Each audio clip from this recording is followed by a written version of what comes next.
How y'all doing? I'm Paul Ryan, your host of the Across the Cowboys podcast. If you're new to the show, thank you for joining us. And to our regular listeners, welcome back.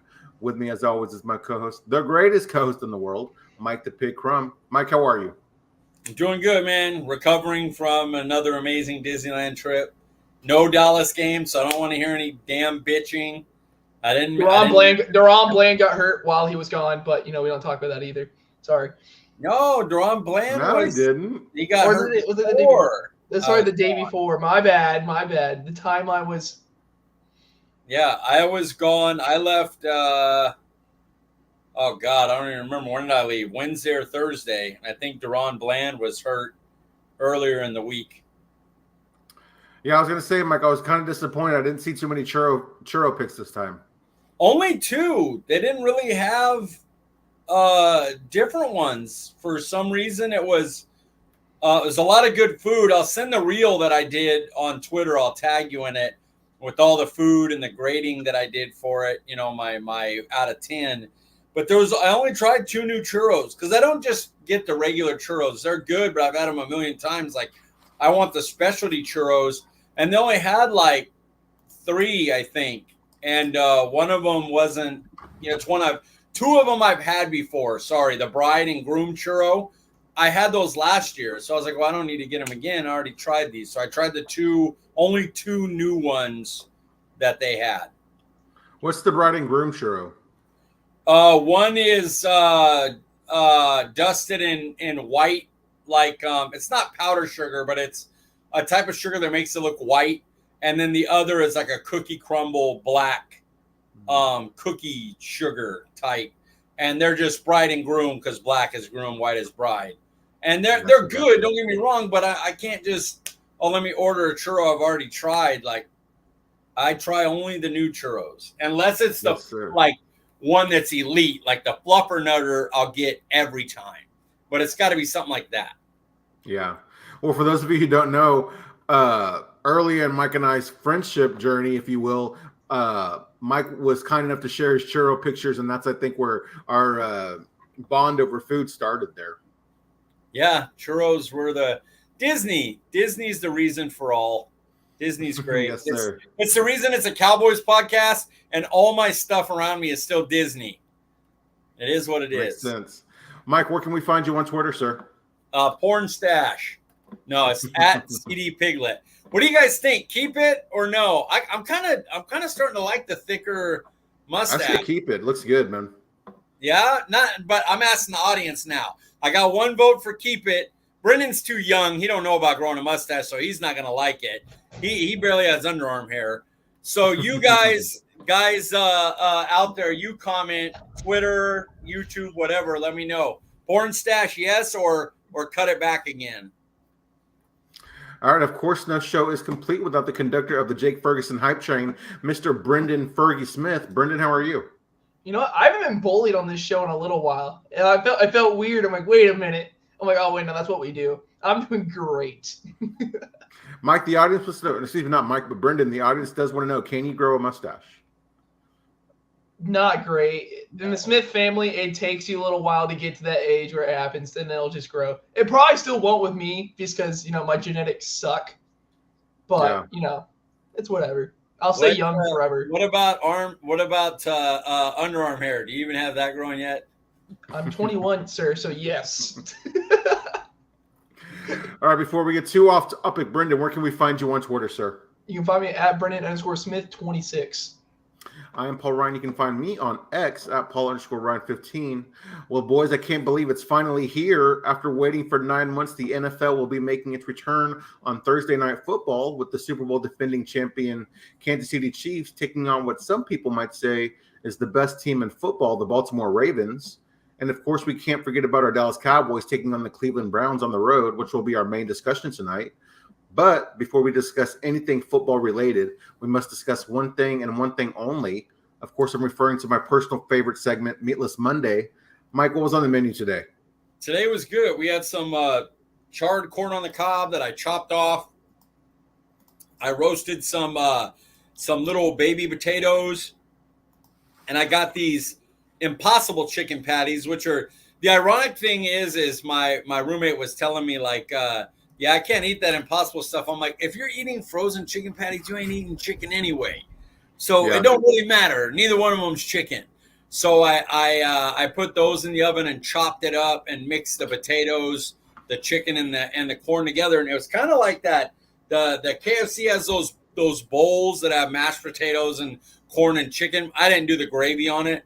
But yeah, it was like a version of that, maybe a healthier, version of that. So it was really good. I'm full. A healthy famous bowl sounds pretty good, man. Yeah, not bad. I mean, now that I think about it, a little bit of like gravy would have been pretty good in there. Just a touch of gravy.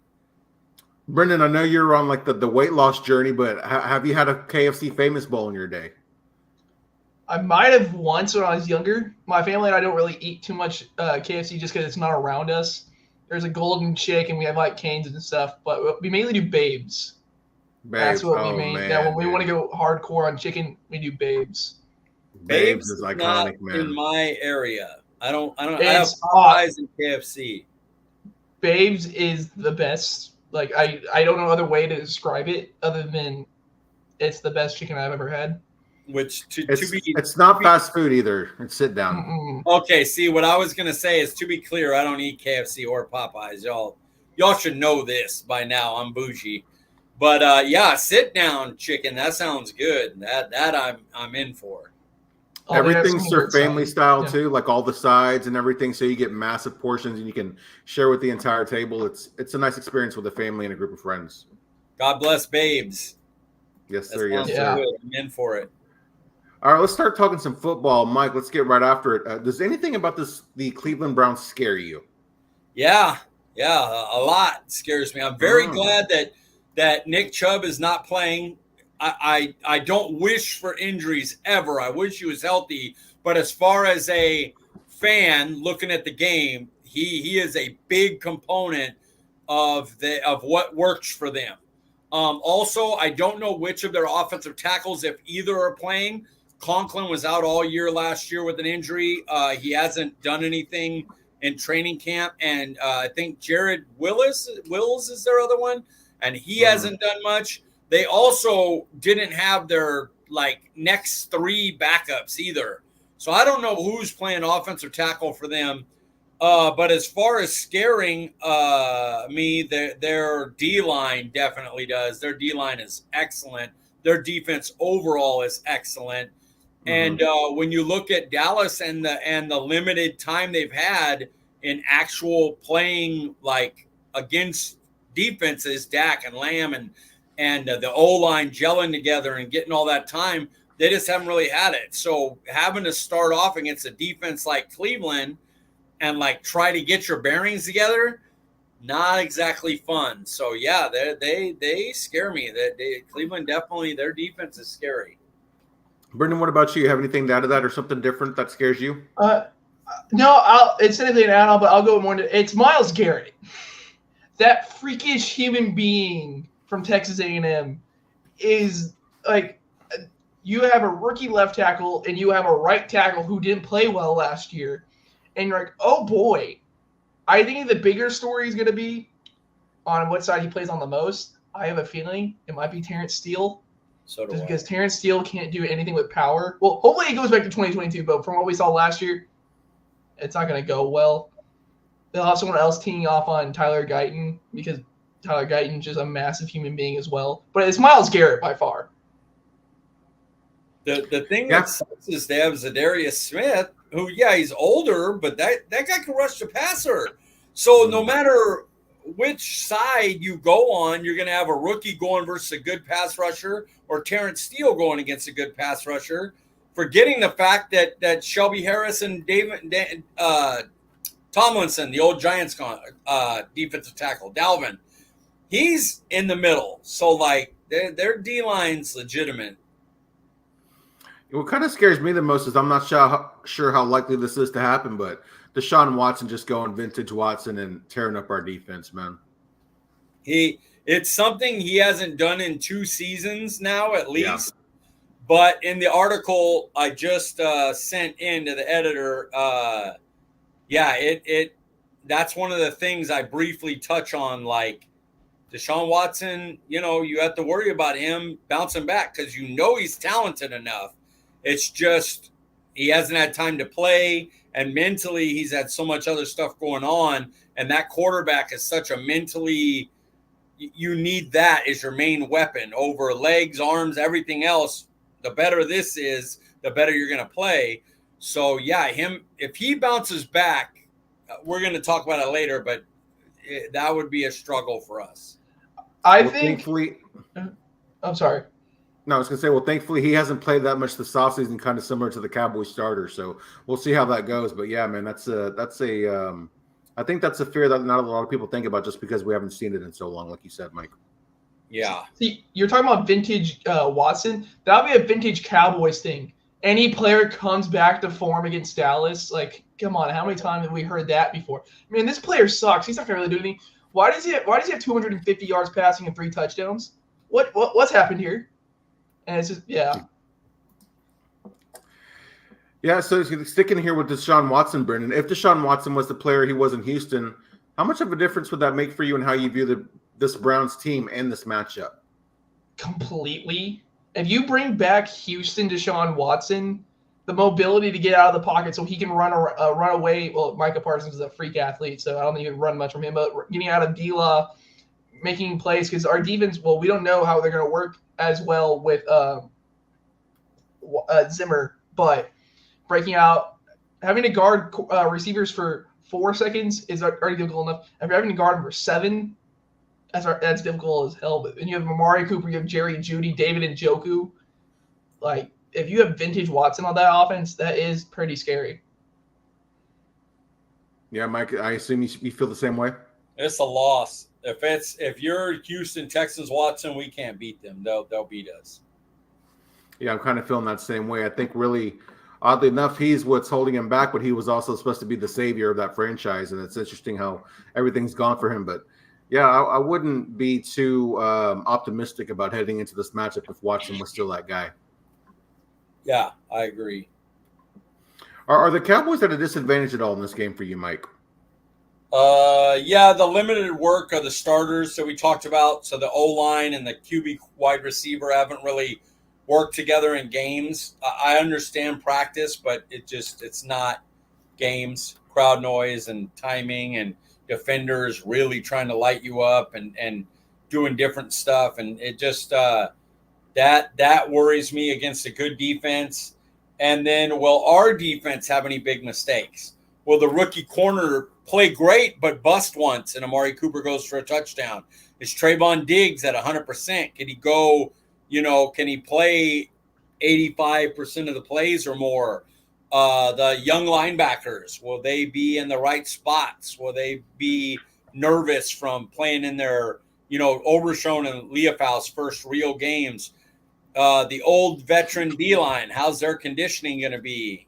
So yeah, they have some disadvantages for sure. Brendan, anything to add to that? Any disadvantages you think of? He touched on it. I was going to say Kalen Carson. Of course, he's a rookie, so he deserves some grace, some kickback. But you're going against 2 amazing route running receivers in their top 2. Jerry Jeudy is no slouch, and then Amari Cooper, we know from watching and here, his routes are so crisp. Like, whenever he's 100%, dear Lord, even great corners will get lost, and now we're having a rookie. That's just a little worrisome. Yeah, you got a great route runner and a special route runner, and that could be a problem. That's what Kalen Carson had a problem with in the preseason, was against those more crisp cutouts. Y'all bring up a point I was thinking about when I was making the show sheet. It was talking about something we'll discuss later on, but now since we're here, we know that Trayvon Diggs doesn't normally travel with the receiver. He usually stays on his side of the field. Do we think that Mike Zimmer and his defense, that he'll do some more traveling, especially in this game? I think they're going to see what they got with Carson. Yeah. And if Carson is if they're just putting Amari on Carson and Carson's getting worked, getting beat up, and then they'll adjust. I got you. I swear, Mike and I have the same brain sometimes. Because my brain, I was thinking, like, Diggs sometimes swallows. I'm like, wait, no, they're gonna test it first. Yeah. Yeah. So, one of the bigger disadvantages I was thinking of, just because, we'll get into it a little bit more, but Dallas playing away from home, just playing in Cleveland. Mike McCarthy hasn't been that great week ones. I think he's 2-3 in his time here in Dallas. So that was one of the disadvantages that I saw. I know the weather's not going to be like seriously bad or anything, but we've had our issues away from home, and we know that I'd imagine that the dog pound is pretty ferocious when they have home games against their opponents. So that was something that I was thinking of. When you compare the skill players, are the Browns and Cowboys about as even as it gets for you, Brendan? So as a pure player, I'll take CeeDee Lamb over Cooper, but like Cooper's route running takes him up to a different level compared to others. I like Cooks more than Judy. Judy's been kind of not a bust, but just below average. He's a great route runner, but he body catches more than anything. He also has a decent amount of drops. I'll take Ferg over Njoku. Running backs are a wash. They don't have Chubb. We have bodies. That's all I can compare it to. Then, of course, I know he's not. We don't count quarterbacks as skill players, but I'll take Dak all day, every day over Watson. So it is. I guess it is 50-50. It more depends on what your preference is. Mike, would you agree with that? Yeah, mine said Lamb's wide receiver 1, but everything else is pretty even. Like, we like Ferguson better because we expect him to take another step. But a lot of people would be like, well, right until we see it, I'll take Njoku, because he's worked well with Cleveland. He's been a really big red zone threat. And other people will say, like, well, Cooks might be on the downturn. He's older. We'll take Judy on the upturn. I would lean Cooks, but I could see people, being 50-50 on that. Yeah, so other than Lamb being the clear, I love Amari Cooper. He's not, at his point right now, he's not CeeDee Lamb. CeeDee Lamb's a top 3 to 5, at worst. If you're being objective, he's top 5 in the league. Amari Cooper might be in that next 5 to 10, but it's probably in the 10 to 15 range now. Yeah. Sticking with Amari Cooper, we know that the Cowboys didn't get enough compensation in return when they traded Cooper, but would Lamb be the player he is today if Dallas hadn't traded away Amari, Mike? I think he'd be the same player because ability-wise, he's so good that he was going to develop into this type of badass. Would he have the stats? That is a 50-50 thing because Amari probably takes away targets, but he also takes coverages away to where Lamb would have better options, who he was going against instead of always being against cornerback 1 and bracket and double coverages and everything. So my guess is he'd be maybe slightly worse statistically, but he was always going to be this receiver because that's the type of talent he is. Brendan, would you agree with that? No, easily. CeeDee Lamb has the alpha, sounds, I hate saying because it sounds cringy, but the alpha mentality. He is the dude. He knows it. He knows everyone else knows it. But having another talented wide receiver on the outside does not hurt in the slightest. Mamba mentality. Yeah, that makes it sound so much better. Yeah, it definitely does. Other than that quarterback, what advantages do the Cowboys have over the Browns, in your opinion, Brendan? I love Denzel Ward, but I think as our DBs as a whole, including safeties, I like our secondary. Jeremiah Owusu-Koramoah terrifies me because I feel like Dak's just not going to see him for a split second because he's a little bit shorter guy, uber athletic. He scares me, but the rest of the linebackers, I don't even think Anthony Walker's on that team anymore. So I don't think I really know any of the other linebackers. I like that more. And what Mike was saying is true. I haven't done as much research as I should probably. But if their own line's out, I like ours comparatively. Like I said, running back's a wash, quarterback's better. And I think Dak in a year 3 of an offense will just be much better than he was last year starting off because he actually knows what he's comfortable with. As far as linebackers go, they have Devin Bush, formerly of the Steelers, and I believe his name is Justin Hughes, who has been a solid player, but not like an All-Pro or Pro Bowl or anything. They've got a solid group of linebackers. I think ours will be more explosive. Besides JOK, like I love him. Like he is so much fun to watch. Yeah, this kind of, their linebacker group is, I don't know, to me is eerily similar to what the Cowboys have, but maybe we'll talk about that a little bit later. Mike, what about you? Well, what advantages do the Cowboys have outside of quarterback? Lamb, they have the better wide receiver one, as we talked about. That's the main one. That really, Cleveland's defense is excellent on all three levels. Their D-line improves their linebackers. I don't know if our D-line improves our linebackers. So we might have the better grouping, but they may play better because of what's in front of them. We have more depth in the DV room. Obviously, we lost Bland and Trayvon Diggs coming off an injury, and we're still like, yeah, we're pretty good there. And that's against a really good defensive team. O-line, they would be better if healthy, but they're like, they might be playing offensive tackle 5 and 6 in week 1. I don't know who's going for them at this point. So we have to find that out. But either way, our interior is going to be as good as anybody. Even Joe Antonio, who's legitimately up there with Zach Martin and Smith as best guards in football, he's still up there with R2. So, our interior is going to be there with them. So, yeah, I'd say wide receiver 1 is the spot where I'm like, we got the advantage. Wait, I got one more. And special teams players are people too. It's Butter Aubrey. And the punter. Yeah. And the punter. We got legit kickers. We really do. Yes, sir. Yes, sir. What matchup in this game are you most interested in, Brendan? When I say matchup, I mean like we were talking earlier, Tyler Guyton versus Myles Garrett, or Zeke versus the Browns defensive line, things like that. It's what I said on Twitter. It is. It's like I said. I know it's against offensive line versus defensive line, but it's Myles Garrett versus Dak. What Dak can do to shed protection, push them all to the side, how he switches up, how he can actually run around, and it's gonna be Deshaun Watson versus why am I just? Holy crap! I just had the biggest brain fart. Micah Parsons. Well, holy crap! I think I just had like an aneurysm. But it's them. That's gonna be the game because you can have all your fun all you want. You can get wide open. If Deshaun Watson's running for his life, he's not gonna see Amari Cooper on a post. If Dak's running for his life, he's not gonna see Jake Ferguson on a seam route because he's gonna be trying to run around, trying to make a play. Yeah. What about you, Mike? What matchups? Give us 2 if you have to. Diggs and Amari, obviously they've known each other. Diggs coming off the injury, former teammates. I want to see how they line up against each other.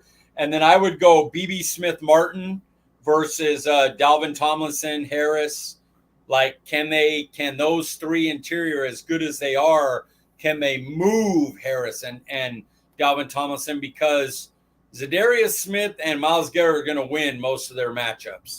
They're that good, and our O-line's young, and they're not going to match up with them as well. So I want to see what that middle does. Can we beat them up the middle?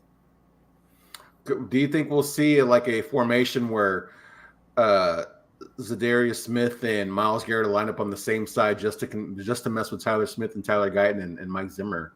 With Schwartz, yeah. Schwartz is one of those dudes.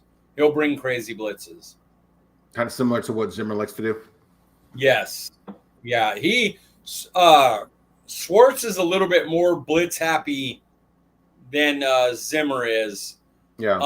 Zimmer is kind of a straight up and then do stuff on third down to try to get yourself off the field, where Schwartz has a little bit of Quinn in him. He's trying to get turnovers, trying to hey, this play, we're trying to jump something. We're trying to make big plays here. So, yeah, he's like in between Quinn and Zimmer.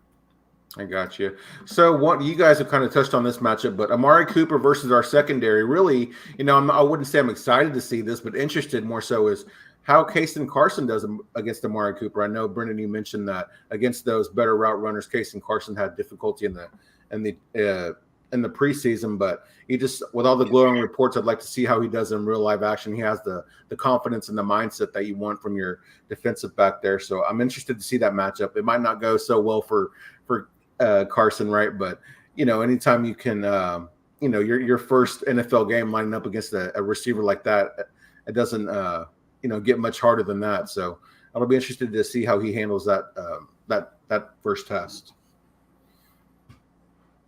Yeah, and then the second, it was Mike Zimmer versus Ken Dorsey's offense. That's a good one because Dorsey is he's dealing with injuries to his main area that he attacks from. But when he has his O-line and Nick Chubb, his offense is tough to deal with. Yeah, it was interesting last year whenever he got let go by the Buffalo Bills. You look at that offense, it didn't really seem like he was the problem there, but Browns got themselves a good one, it sounds like.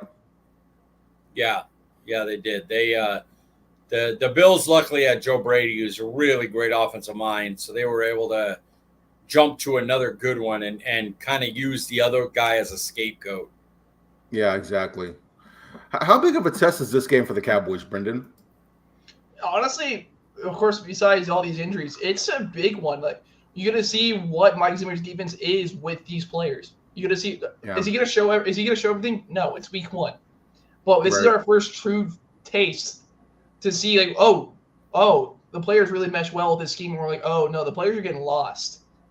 And we get to see what year 3 of what Mike McCarthy offense looks like. We have no idea if it's going to flourish or we're going to stay the same. It's been great. It's been good each year. Great certain matchups, but we don't know. And then you'll see your rookies. It's just this isn't like playing the Panthers or the Giants week 1. You're not going to learn almost anything from that. Like, I'm sorry, but you're not. Besides Dexter Lawrence and Brian Burns, that team doesn't scare me on the Giants. I think Carolina's got nothing. So you don't really learn much there. But you got some really proven players at each position that we're going to have to find out if Dallas can actually keep up, or this is just another week 1 where Dallas starts off slow. Mike, what about you? Anything to add to that? I think he nailed it. It's a huge game, mainly because what the Browns do well in 2023 was Cowboys' weakness. They like to run. We were bad versus the run. Their D-line is one that could rush 4 and play back. So we got to see if the O-line can keep up. So we're gonna see right away if we've gotten better at all. Yeah, kind of crazy to think about. Your week 1 matchup is not the biggest test of the season, obviously, but to get tested the first week of the season, I don't feel like that's usually the case. Yeah, I agree. Not to that level, not exactly. Not yeah. With the way the offseason went and with Dak and McCarthy being on 1-year deals, how much more important, if at all, is winning the game than it would be any other season for you, Mike? None really. And remember, I'm going to come at it like I always do. I was gambling since I was 11 years old. I come at it from a gambling mind. If you lose to the Browns, it doesn't affect your tiebreakers at all. Yeah. I'd much rather lose to Browns or Ravens than the Saints, just because it just how the tiebreakers work out. And as far as like momentum or thought process for the team, none of the Ravens game will matter. The Niners game will matter. Philly will matter. Other than that, if we beat Cleveland, if we walk into Cleveland, a playoff team last year, and beat them like we did the Giants, say we win this game 38-13, right? We wipe the floor with them in Cleveland. No Nick Chubb. Cleveland's not the same without that. Deshaun Watson's not the same player.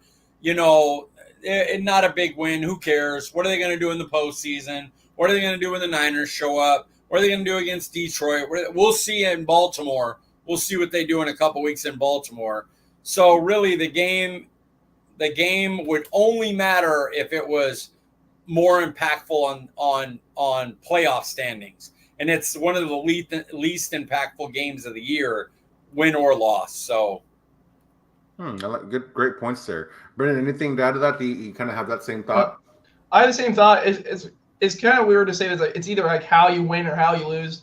If you lose in a blowout fashion, no one shows up, and you're like, well, doesn't this remind you of the Packers game? It's like, oh, that's just another hangover on that part. Or if you do blow them out, you're like, okay, hey, we're clicking on all cylinders. We're going to see how it keeps going, and you see the momentum will carry you.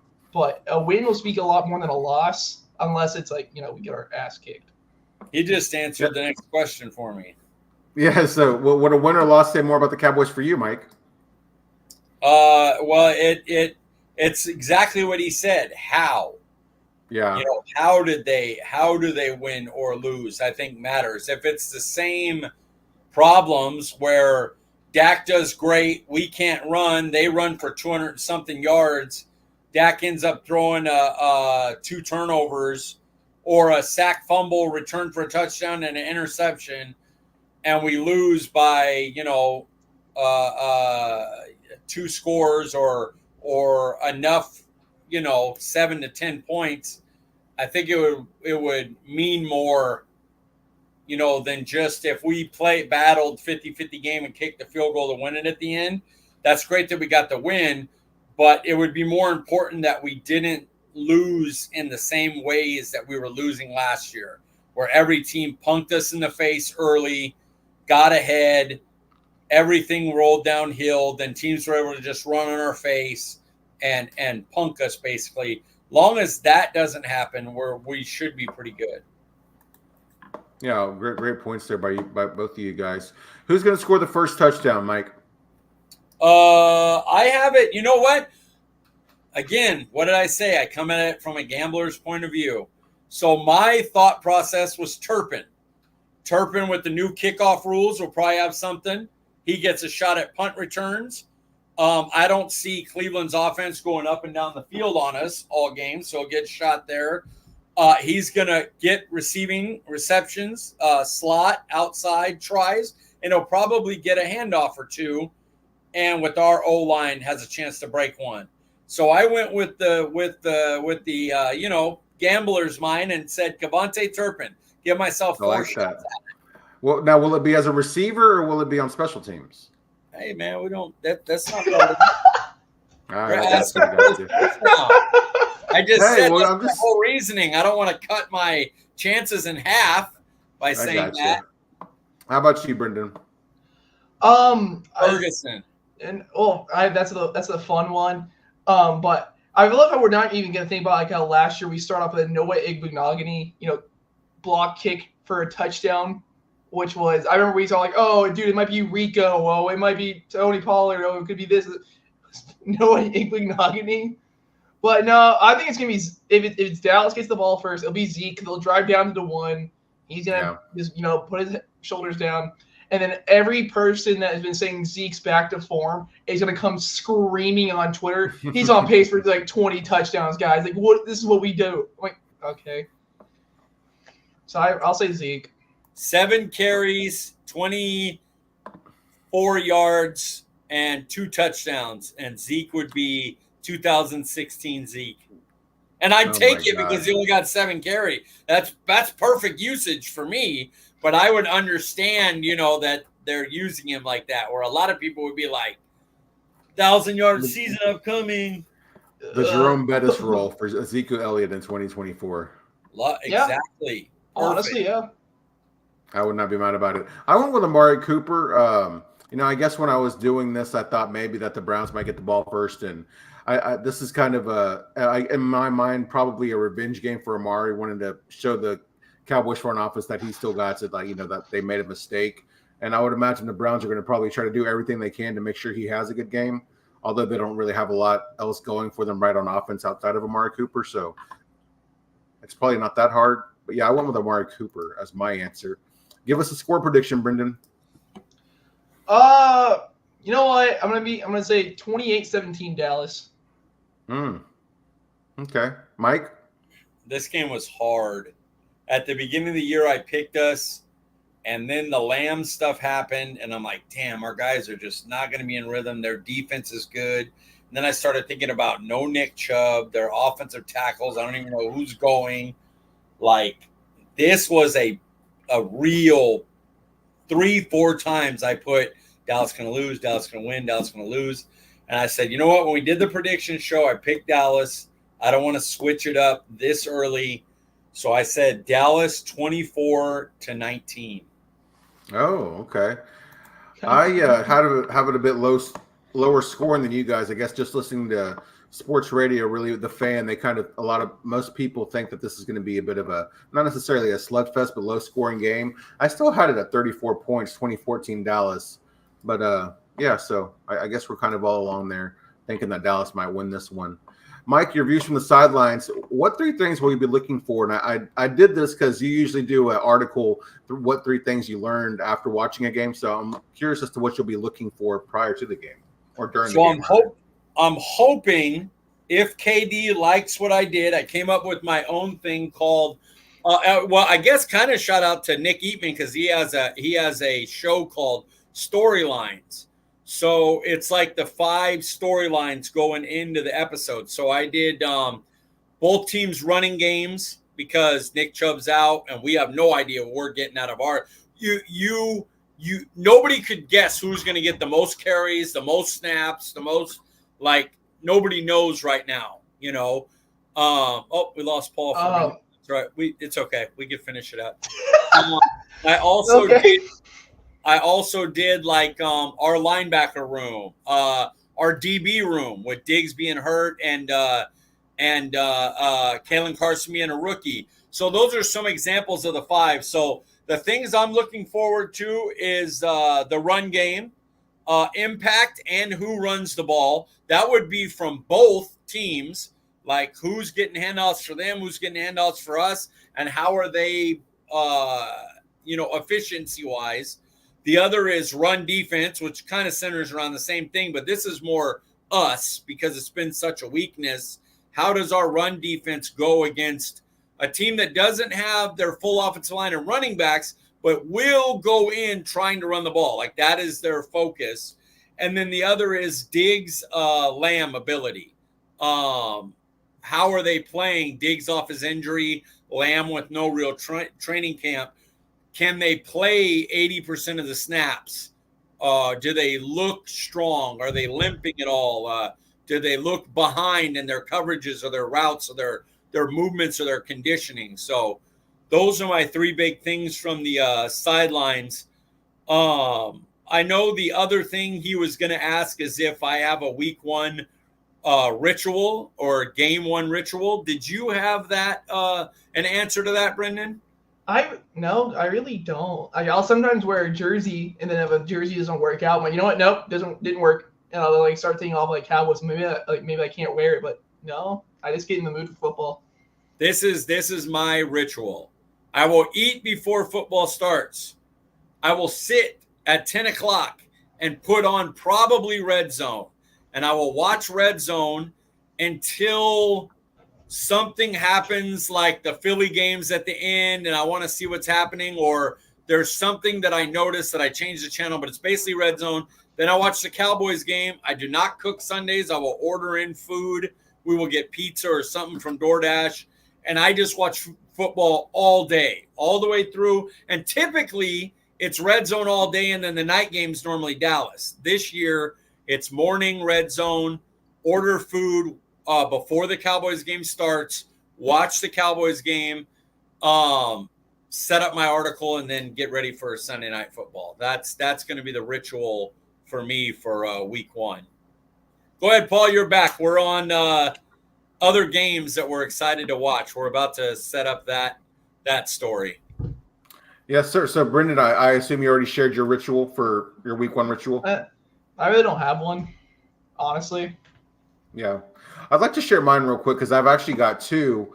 The longest one, going on 9 years now, is being that every week 1 game, me, my mom, my sister, my cousin, my wife and son all get together. We order Wingstop and watch the game together. And the other tradition is my wife, son, and I go to a restaurant called Ginger Brown's. I'm not sure if you've ever heard of it, Brendan, but they're famous for their cinnamon rolls. And depending on the time of the game, we either go there for lunch or for breakfast. That's something my wife and I started doing the first year of our marriage. So I've got 2 week 1 traditions that I look forward to every year.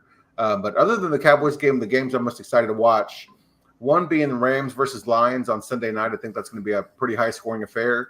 And then I'm interested to see the Jets and the 49ers. I know, Aaron Rodgers not playing very much, and then him wanting to be a 49er, that storyline is intriguing. And not really knowing what to expect too much from the 49ers with, I don't know if Trent Williams plans on playing until he gets his new deal. And we know that Brandon Ayuk has held out for as long as CeeDee Lamb did, so he hasn't had a lot of reps with Brock Purdy, and he's not NFL fast, I guess, if you want to call it that, like most starters are going to be. So it'll be interesting to see that offense, that kind of out of sync offense against a Jets team that a lot of people are expecting to potentially win the the AFC East. Yeah, you had one of mine. Rams Lions is one, and then I also had Jacksonville at Dolphins. I didn't count any. I only did Sunday games because by the time, Friday is Philly and Green Bay. They're in Brazil. And Ravens, Kansas City's Thursday. So by the time Cowboys come around, we're already going to know the outcome. So I stuck to Sunday's games, and I went with those two. I like that. What about you, Brendan?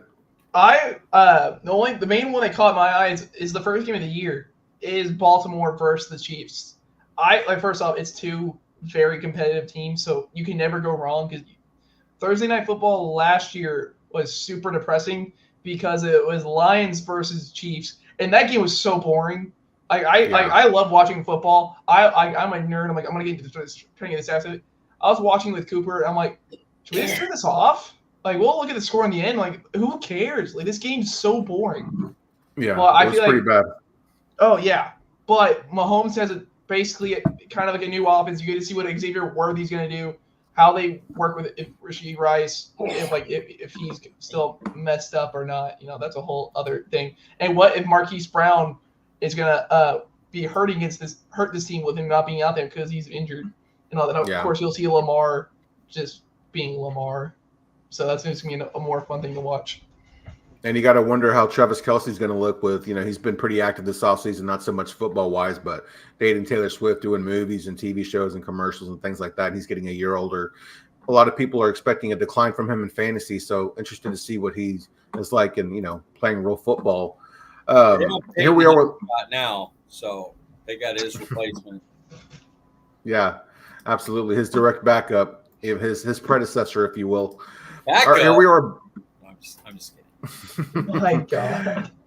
Brendan's bashing college football edition. Brendan, here you can bash any college team, player, coach, matchup, or anything college related from this past weekend. Well, first off, I don't watch terribly too much college football. I'm going to put this out here. So, going into that, I'm shocked. I didn't know that. I'm a TCU fan. TCU usually sucks, so I don't really watch much. Well, of course, I watch every year, but this season when we popped off was great. But TCU won against Stanford. That was fun. But it's got to be LSU. It's got to be LSU. And their coach, it's something Kelly. I'm completely forgetting it. Brian Kelly. My brain, when I think of Kelly, it automatically goes to Chip.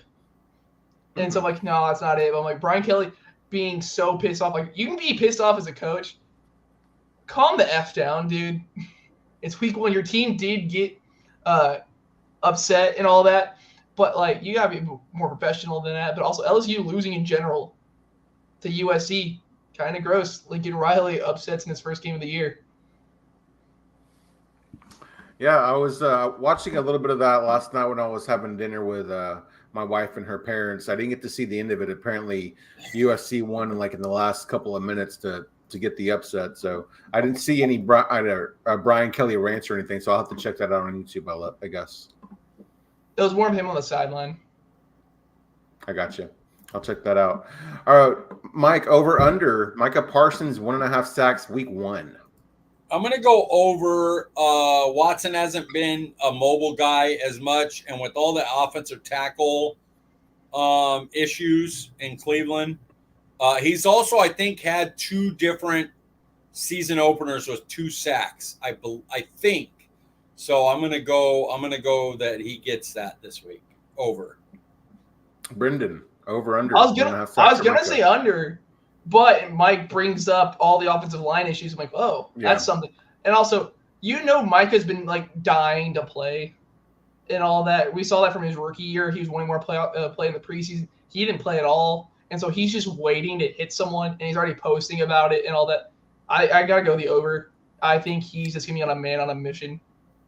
Yeah, initially I had this under as well, and when I was doing my research for the podcast, I didn't really see a lot of news about the Cleveland offensive line. So Mikey kind of shocked me there with letting me know about all those injuries. So I'll have to go over as well.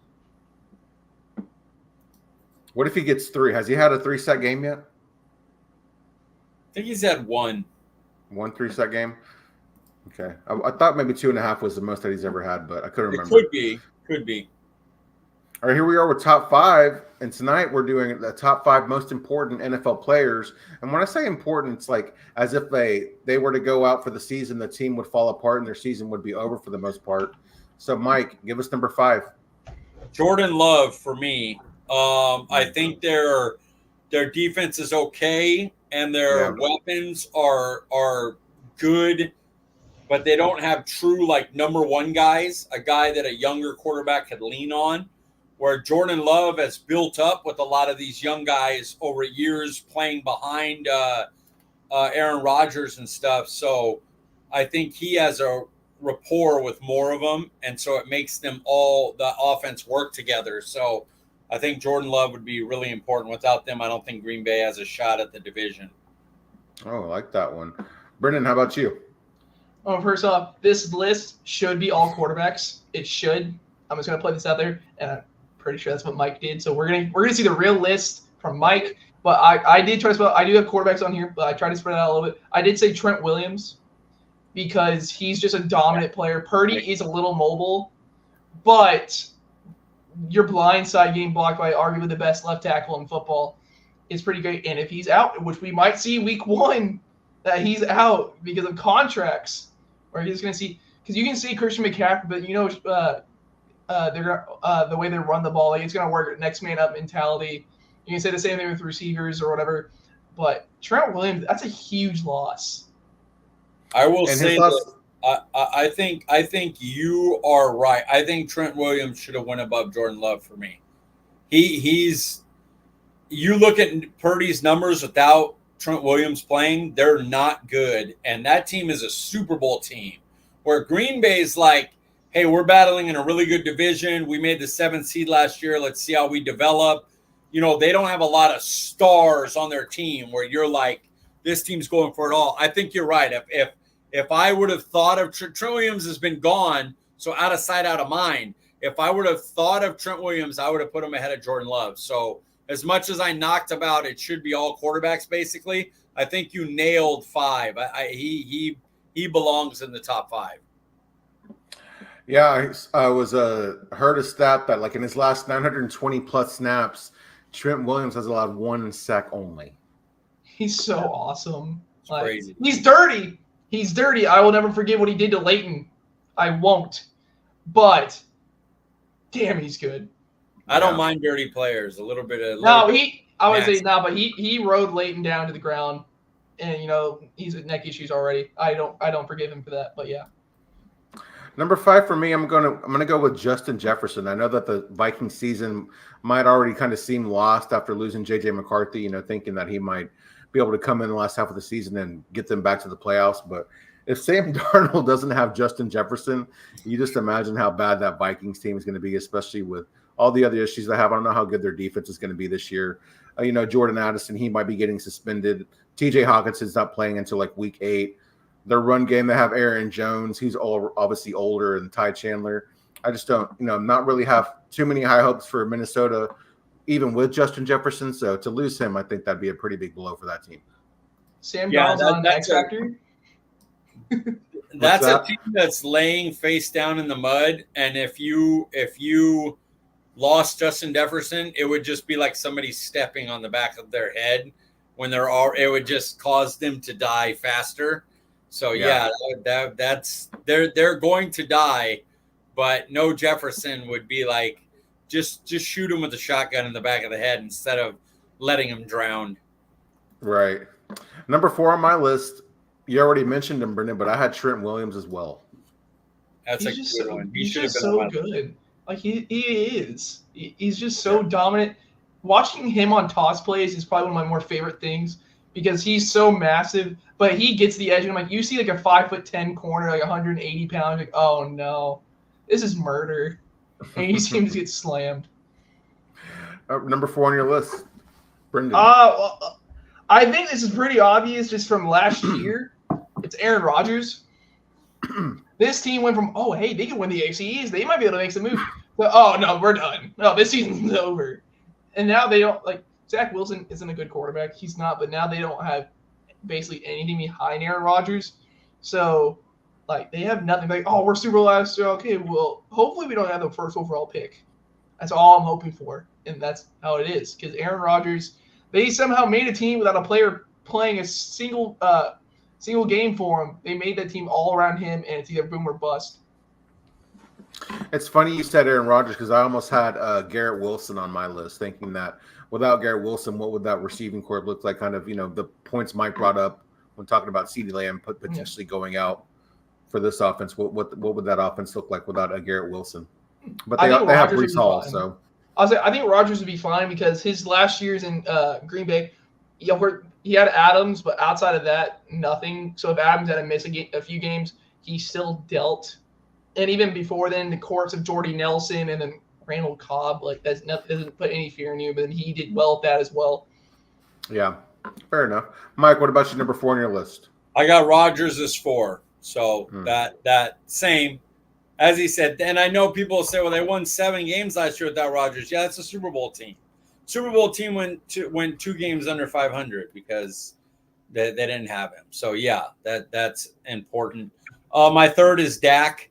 You take him off this team and they're toast. Like they have no running back you can lean on, regardless of how good the line is. If you're giving any of these running backs 20 carries, they're not going to be getting better the more carries they get. Not this group. So yeah, without Dak, and then they only have CeeDee Lamb as like a there's not AJ and Smith, there's not Addison and Jefferson, there's not Waddle and Hill, there's CeeDee Lamb, and then Cooks is a very good second receiver when you have a great quarterback. But when Cooper Rush is rolling out there, you're effed. Yeah. Brendan, number 3 on your list. It sounds weird, I went with 2 players in the same team, but I went Fred Warner like Trent Williams, he's a freak. Every time, because they've gone through so many defensive coordinators because, they either get more head coaching jobs or they get just more placement somewhere else, like Robert Saleh and D'Amico Ryans. He is the captain of that defense. He sets everyone up, and he's just everywhere. Like, Dre Greenlaw is a hell of a player. But if you have – it's kind of like what we talked about. Of course, Dre Greenlaw is so much better than any linebacker we have. But if you had to put anyone outside of Kendricks at the mic, you're like, oh, shoot. Why are we doing that? Why are we putting that all on their plate? It's kind of the same way, but Fred Warner's just the best linebacker in the league, and it's not even a question. So they lose their leader. It's going to be, you better hope Nick Bosa goes off for 18 sacks this year. I like that one. Number 3, I kind of feel silly for having this one now when we talked about their defensive line earlier, but I went with Myles Garrett. Just because I don't know, they have a good secondary. Mike, you talked about their defensive line, and Brendan, you touched on their linebackers. But nobody on there, like there's only one Myles Garrett in the NFL. I don't know what would happen to their defense without Myles Garrett, but I don't think it would be as good as it was last year with as good as their other surrounding pieces are. I just don't see who else on there like takes their defense to the level that Myles Garrett would. Yeah, to be clear, he's like CeeDee Lamb. Like, yeah. Cooks and Ferguson and Torbert or Brooks or Turpin or whatever, they look pretty good when you have a CeeDee Lamb. You take Myles Garrett off, and all of a sudden that defense becomes like, damn, Zadarius Smith is there. Like, even Dallas, you take Micah Parsons off, Tank is better than anybody they have. And I'd say Osa as a pass rusher is better than any interior defensive lineman they have. Like, as a pass rusher. So yeah, they would struggle without Myles Garrett. He elevates, he makes a above average defensive line great with his presence on it. Especially if Deshaun Watson, just is is cooked and he just never returns to form. Like you take Myles Garrett away from that team, and it's like, wow, what really are they? Yeah, agreed. Number 2 on my list, I went with T.J. Watt of the Pittsburgh Steelers. I mean, Russell Wilson, people think that he might be done. Justin Fields is still a work in progress. They've got George Pickens, and they don't really have a wide receiver 2 after that. They've got a decent run game, but as far as their defense goes, I mean, it's T.J. Watt and good players, but I can't think of any that like stand out to me. God, if it terrifies me that if Dak does go somewhere else, the Dallas answer is going to be Russell Wilson. Oh, it's for sure. Sorry to get off the topic, but I was thinking about that today. I'm like, please let it be Jameis Winston, at least somebody fun. Dude, low key, like if I'm gonna go through hell, I would like to be able to watch, Mr. Crab Legs himself be at quarterback. The Russell Wilson. Jerry Jones. We needed to get a quarterback that could get us over the top in the playoffs. Russell Wilson's been there. He knows how to do it in clutch situations. I'm telling you, it's going to be Russell Wilson. Sorry. I feel like Jameis would be the perfect bridge just because he's entertaining. He says crazy things. He's like Jerry's nephew or something. I feel like him and Jerry would get along really well. I would buy into games. And Jerry sell Jameis as a Super Bowl, though. Yeah. Like to dumb fans. Remember, Jerry, smart fans don't buy what Jerry's saying anyway. So he's talking to his idiot fan base. So the idiot fan base, Russell Wilson, we have this improved offensive line for him to get time. He's won. He's been to a Super Bowl. He's won a Super Bowl. He can't. Jameis Winston's, he doesn't have that. I don't think Jerry could sell hope with Jameis Winston. He can sell hope to stupid fans. There's people right now that believe Zeke's going to go for like 1,400 yards. Like legitimately insane, dude. On Twitter. Like they think he's going to be a 250 carry, 1,400 yard, 10 touchdown back. And if they think that about Ezekiel Elliott, who hasn't been a good back in 3 years, what do you think they're going to think about Russell Wilson? Well, he played pretty well at the end of that time with Sean Payton. Him and Sean Payton just didn't get along. I'm telling you, Russell Wilson. Sorry. Number 2, Brendan. I got sad. Well, I can talk about Jameis Winston more, but my number 2 is Dak Prescott. Like, what we saw, of course, 2020 was just, absolute crapshoot. But if you have Dak out, so first off, Cooper Rush is going to make your offense probably 28th in the league. Bare minimum, pray to God you can score 20. You're hoping for everything that you can score 20 points. But then you need your defense to be top 5. With Dak Prescott, your defense can be top 15, and you're still going to be competitive. And the sun is now behind Paul. I don't know what's going on. I have no idea what happened. But it's a foregone conclusion that you're just praying to God CeeDee Lamb breaks tackles and somehow has 180 yards a game and breaks the record. That's what you're going to need. But, yeah, it's Dak. That's a good Mike, number 2 on your list. Josh Allen. Buffalo lost a lot, and they lost a lot in the receiving core. Their offense is like Josh Allen's arm, Josh Allen's legs. And if he's gone, they're going to be Mr. Trubisky, baby. They're in some trouble already because Josh Allen's kind of a gunslinger. He doesn't really have the weapons to be that guy. But without him, they would be cooked. All right, number 1 on your list.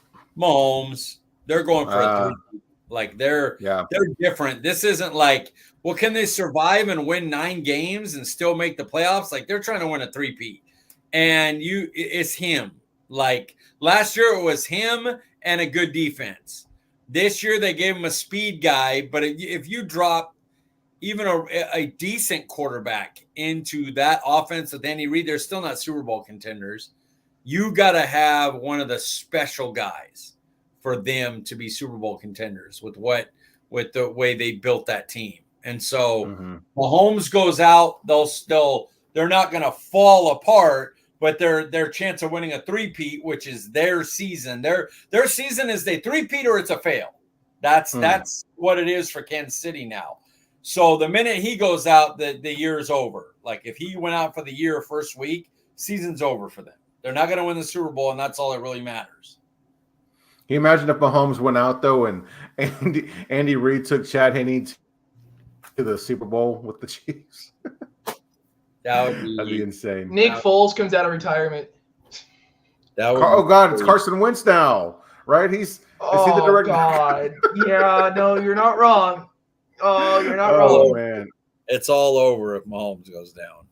How insane would it be though if Carson Wentz went back to the Super Bowl but with Andy Reid, or if I only got to play in the Super Bowl but with Andy Reid? That would be insane. Yeah, holding a field goal. All right, Brendan, number 1 on your list. So I was more thinking if this is all a regular season because that changes because like I think a great coach is the Chiefs can go. That's why you don't say Purdy because you trust them to go be able to do that. I went with Tyreek Hill. Tua, like Waddle is great. Tua needs Tyreek Hill. A player that can take a slant to a touchdown. A player that fumble, he's gonna go pick up and he still runs for a touchdown. Like that team, and also just fantasy people need Tyreek Hill. They randomly go 40 points. Give 40 points. He'll be close to 2,000 yards. That's what they need. They have a lot of running backs. I understand that, which is I'm jealous because we have nothing. But like, it's Tyreek Hill. Waddle's great, but he's a great number 2. Him on a number 1 on that offense, and then I don't know who their third receiver is. The reason that is a good answer is because Miami's run game works because you have to worry so much about Waddle and Hill. You have to play action. You can't play up on them. And with the speed they have, they are able to gut you running because of how you have to play their pass offense just off the threat of Tyreek Hill. So, yeah, he works. I think that's a good fit. Number 1 for me, I'm going with C.J. Stroud. I know that the Texans have a good defense. They've added pieces in the offseason. They go out and they get Stephon Diggs. They have a pretty elite wide receiver trio there with Stephon Diggs now, Nico Collins, and Tank Dell. Then they go out and get Joe Mixon, so they have a solid running game. But how good is any of that, man, with Davis Mills as your quarterback, to be honest? That's fair. 30 touchdowns, 30 interceptions. They'd have to go get another QB. They would have to go get one. If they lost CJ Stroud for the year, they would have to go out and make a move to bring in a average level. Maybe they call Pittsburgh, hey, which one, do you want to get rid of? Let us have one of them, and see, and they go from there. So yeah, that it would hurt them a lot. Yeah. Well, I enjoyed the discussion tonight, gentlemen, as always. Mike, where can we find you on Twitter, sir? At CD Piglet, guys. Letter C, letter D, Piglet. Jordan, don't 50-50 it. Dash or no. Make a call. Put it in the comments or on Twitter. Just make it shorter. That's what he meant, 50-50. You don't got to lose all of it. You just got to lose a part of it. Well, that means trim it. That's because I've always had a mustache. Just do you want it back to the old way or do you want the old porn stash to stay? That rhymed. Yes, sir. Brendan, where can we find you, sir? You can find me at Brendan_Smith26. Guys, I'm Paul Ryan. You can find me on Twitter at Paul_Ryan15. We appreciate you joining us, and we will see you guys next week. Do you think this works better as the plumber